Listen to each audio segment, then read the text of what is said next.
خاور نعیم Hashmi official میں آج پھر آپ سب کو خوش آمدید کہتا ہوں۔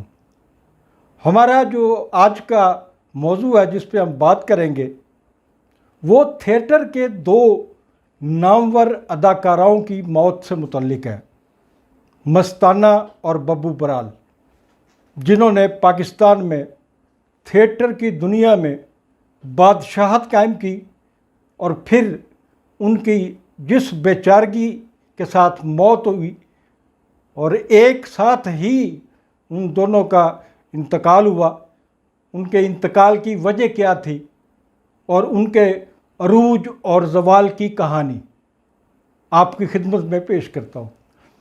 ناظرین، کسی بھی ملک میں، دنیا میں کسی بھی ملک میں ثقافت جو ہوتی ہے وہ اس ملک کی پہچان ہوتی ہے۔ آپ اسلامی ممالک میں دیکھ لیں، وہاں پر بھی ایک اسلامی کا آپ کو کلچر نظر آئے گا۔ جمہوری ممالک دیکھ لیں، وہاں پر آپ کو جو بنیادی چیزیں نظر آتی ہیں، جن ممالک میں انقلابات آئے، جن ممالک میں جمہوریتیں مضبوط ہوئیں، ان ممالک کی تاریخ پڑھی جائے تو ہمیں نظر آئے گا کہ وہاں تھیٹر اور سینما نے بہت اہم رول ادا کیا۔ تھیٹر اور سینما کے علاوہ فنون لطیفہ کے دوسرے جو عناصر ہیں، مثلاً ادیب اور شاعر بھی بڑا اہم رول ادا کرتے رہے ہیں ملکوں کی ترقی میں، قوموں کی ترقی میں۔ اور بدقسمتی ہے ہماری آج کہ آج پاکستان کے پاس نہ صرف یہ کہ تھیٹر کے ریئل ایکٹر نہیں ہیں، سینما کے ریئل ایکٹر نہیں ہیں، بلکہ نہ کوئی ادیب ہے، نہ کوئی شاعر ہے۔ ایسے لگتا ہے کہ جیسے سب کچھ ختم ہو گیا اور شاعری، ادب، فنون لطیفہ یہ قصہ پارینہ محسوس ہونے لگے۔ پاکستان میں فلم انڈسٹری نے 1970 تک پاکستان کی فلم انڈسٹری نے انڈین فلم انڈسٹری کا مقابلہ کیا، انتہائی کم وسائل ہونے کے باوجود، انتہائی محدود سرمایہ ہونے کے باوجود۔ پاکستان کی بے شمار فلموں نے انڈین فلموں کا مقابلہ کیا، انڈین فلموں کو چت گرایا۔ پاکستان میں بھی انڈین فلمیں لگتی رہی ہیں اور مقابلے میں لگتی رہی ہیں، اور پاکستان میں نہیں، انڈیا میں خود ہماری جو فلم کی تاریخ ہے وہ ہمیں بتاتی ہے کہ ہماری جو پاکستان کی فلمیں ہیں انہوں نے انڈیا کے اندر بھی انڈین فلموں کو مات دیا۔ اور اسی طرح تھیٹر جو ہے، تھیٹر پاکستان میں تھیٹر کا آغاز، فلم کا آغاز تو 1947 میں ہی ہو گیا تھا، اور میں سمجھتا ہوں کہ 1970 تک فلم جو ہے وہ چلی ہے۔ اس کے بعد فلم انڈسٹری کو آہستہ آہستہ زوال آنا شروع ہوا، اور آج فلم انڈسٹری جو ہے وہ کراچی میں چند محدود نئے بچوں کے ہاتھ میں ہے جو انتہائی ٹیلنٹڈ ہے۔ میں سمجھتا ہوں کراچی میں بننے والی فلمیں جو ہیں انتہائی محنتی بچے ہیں، پڑھے لکھے بچے ہیں، فلم کے بارے میں پڑھا ہوا ہے، ایکٹنگ بہت میچور ہے، ڈائریکشن بہت میچور ہے، ان کی کہانیاں بہت میچور ہوتی ہیں۔ بہت ٹیلی ویژن پہ جو سیریز دکھائی جاتی ہیں وہ ہر دوسرے گھر میں عورتیں جو ہیں بڑے شوق سے دیکھ رہی ہوتی ہیں، اور عورتیں جب اکٹھی ہوتی ہیں کسی جگہ پہ تو ڈراموں کے بارے میں ان کی گفتگو ہوتی ہے، اور ڈرامے بھی پاکستان کے ڈرامے جو آج بھی چل رہے ہیں، ٹیلی ویژن ڈراموں کی میں بات کر رہا ہوں، ٹیلی ویژن پہ جو دکھائے جا رہے ہیں، سیریلز دکھائی جا رہے ہیں۔ تھیٹر کا ڈرامہ جو ہے وہ دم توڑ چکا ہے۔ تھیٹر کا جو آغاز ہے پاکستان میں وہ تو آہستہ آہستہ چل رہا تھا، گجرانوالہ میں چل رہا تھا، کراچی میں چل رہا تھا، اور بھی کئی شہر، ملتان میں بھی چل رہا تھا تھیٹر، لاہور میں بھی تھیٹر چل رہا تھا، لیکن بڑا ایک مخصوص انداز میں چل رہے تھے، اور بڑے ٹپیکل قسم کا گھریلو پوری فیملیز جو ہیں وہ ڈرامہ دیکھنے کے لیے جایا کرتی تھی۔ پھر جگت بازی کا زمانہ شروع ہوا 1970 کے بعد، جب امان اللہ وغیرہ کی انٹری ہوتی ہے تھیٹر کی دنیا میں، تو سہیل احمد تھیٹر کی دنیا میں آئے، انہوں نے بہت نام کمایا۔ لیکن میں سمجھتا ہوں کہ جو کچھ مستانہ اور البیلا بھی ایک ہمارے اداکار تھے، ببو برال کی میں بات کر رہا تھا، البیلا بھی مجھے یاد آ گیا. تو ببو برال اور مستانہ نے جو عروج فن دکھایا اور خود انڈیا میں بھی جا کر انہوں نے پرفارم کیا اور ان کے بڑے بڑے ایکٹروں کو چت کر کے دکھایا.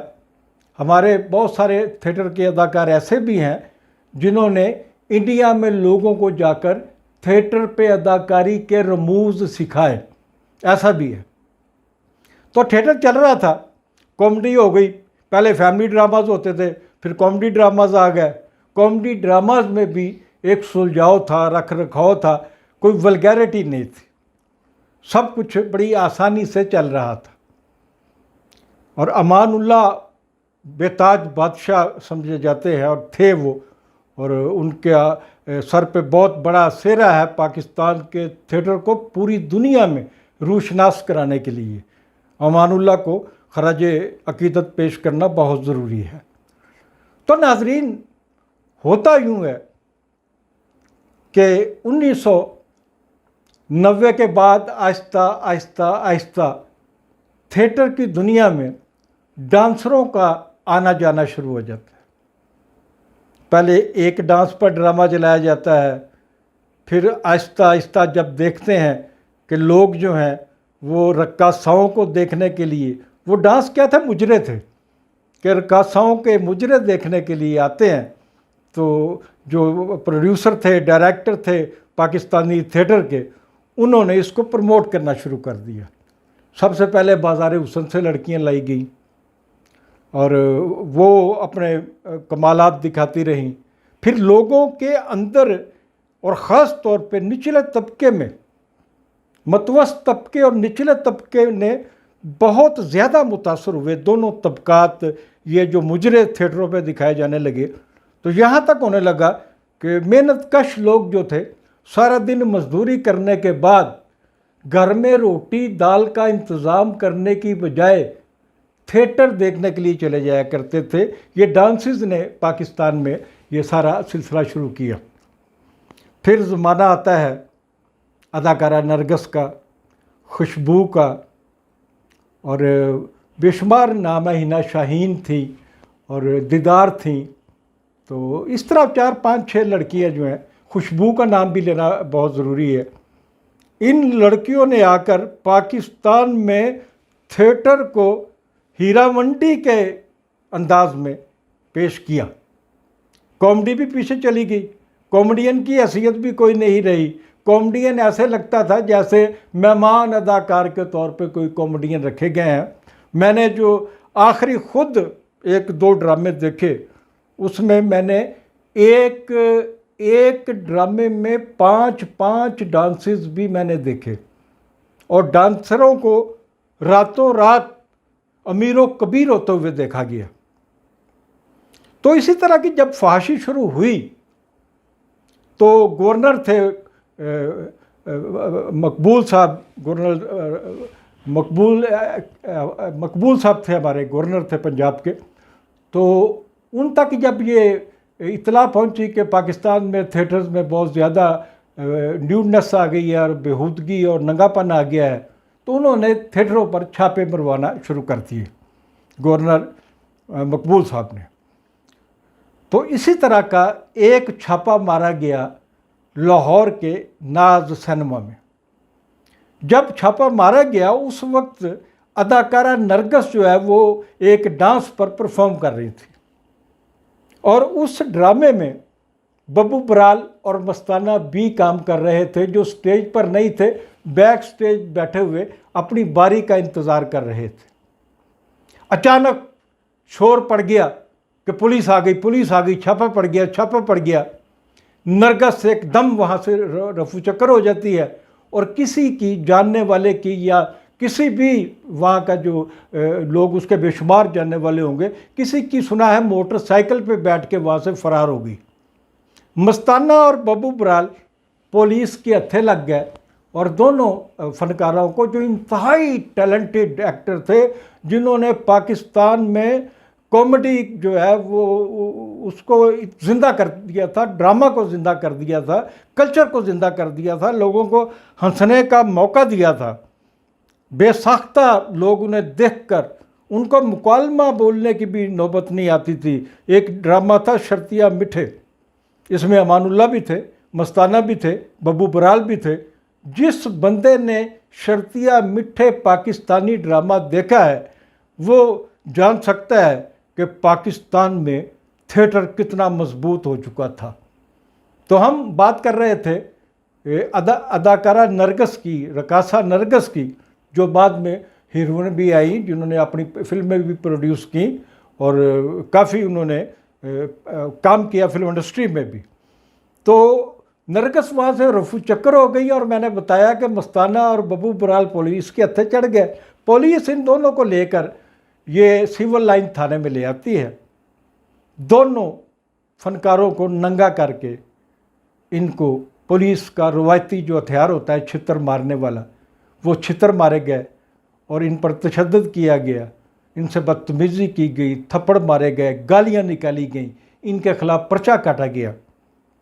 پھر کچھ لوگوں کے بیچ میں پڑنے کے بعد 2 دن کے بعد یہ دونوں فنکار پولیس کی گرفت سے آزاد ہوتے ہیں، تو اپنے اپنے ٹھکانوں پر جانے کی بجائے دونوں اپنے اپنے گاؤں میں چلے جاتے ہیں۔ ببو برال کا تعلق گکھڑ منڈی سے تھا، مستانہ شاید گجرانوالہ سے اس نے اپنا شروع کیا تھا۔ دونوں اپنے اپنے گاؤں چلے جاتے ہیں۔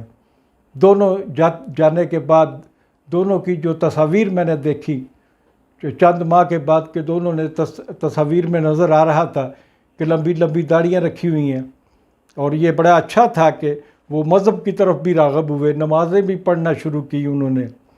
لیکن وہ جو کلک تھا، جو پولیس کی مار تھی، وہ اتنی گہری چوٹ تھی ان دونوں فنکاراؤں کے روح پر جو زخم لگے تھے پولیس کے تشدد کے۔ تو اس واقعہ کے ناز سنما کے واقعہ کے بعد، چھاپے کے واقعہ کے بعد 1 سال بعد ہی 2011 میں اپریل کا مہینہ تھا، اور یہ دونوں ٹیلنٹڈ کامیڈینز پاکستان کے جو ہیں یکے بعد دیگرے دنیا چھوڑ گئے۔